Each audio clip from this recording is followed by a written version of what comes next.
Culture et art, toujours. Vos éditions d'ici vous plongent cette semaine dans l'univers des artisans d'exception. Une série consacrée aux entreprises labellisées, entreprises du patrimoine vivant. Une distinction qui met en lumière des savoir-faire rares. Ce soir, nous sommes à Amance, dans l'Aube, à la rencontre de la famille Drouy, à la tête d'une poterie centenaire. Reportage Luc Sarès et Raphaël Doumergue.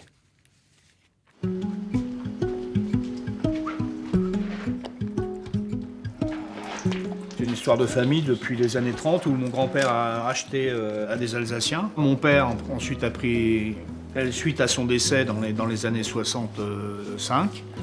J'ai su que j'allais faire ça quand j'avais à peu près 12-13 ans, quoi. Cela fait maintenant plus de 20 ans qu'Étienne a repris la poterie familiale avec son frère. Filage, modelage ou encore fabrication de moules. Dans l'atelier de son grand-père, Étienne produit tout de A à Z. On est assez varié, on a 7 méthodes de fabrication différentes. On intervient sur de la tuile comme sur de la poterie. On intervient aussi sur des chantiers historiques.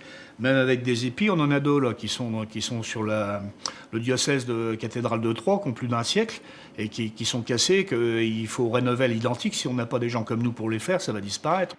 À 60 ans, Étienne s'approche de la retraite et doit transmettre son savoir-faire.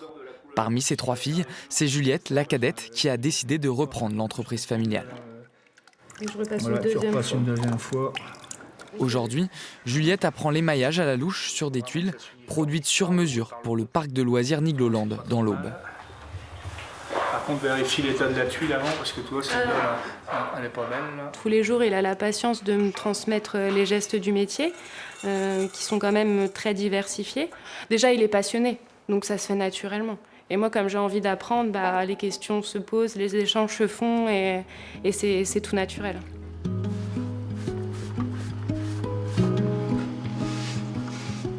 Je suis la seule qui veut perpétuer l'héritage familial et je sais que si je ne reprends pas, l'histoire, elle s'arrête. J'ai grandi dans ce domaine-là. Après, je ne voulais pas forcément en faire mon métier. Et maintenant que j'y suis, je pense qu'à ça, quoi. Enfin, c'est une évidence pour moi.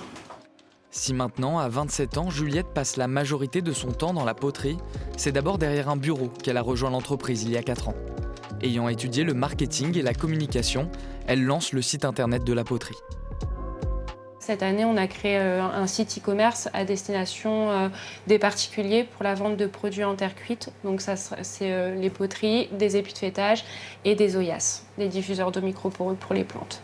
C'est une manière pour nous de toucher une autre cible un peu plus nationale en termes de clientèle particulier. Maintenant, on a une clientèle qui est très intéressée par le comment du pourquoi, comment le produit il est fait, par qui il est fait, et qui est de plus en plus soucieuse d'un produit durable, fait artisanalement. Donc c'est important de montrer toutes ces facettes du produit. Mais Juliette aura besoin d'aide pour poursuivre cette aventure familiale, notamment pour gérer la tuilerie dont s'occupe actuellement David, le frère d'Étienne. La capacité de production de la machine, elle est entre 2 et 5 tonnes heure. Moi, je vais arriver à passer à peu près 1 tonne heure, ce qui représente dans la journée environ 4000 tuiles. C'est quand même un métier qui nécessite de connaître les machines. Il faut quand même écouter le bruit des machines, savoir les réparer, savoir changer les filières. C'est vraiment un métier spécifique. Je ne peux pas reprendre une entreprise à moi toute seule. Donc il y a des enjeux de transmission, mais il y a aussi la pérennité de l'entreprise où moi je dois retrouver aussi des jeunes qui ont envie de travailler, de perpétuer les savoir-faire. Reste désormais à trouver la personne prête à l'accompagner dans ce projet.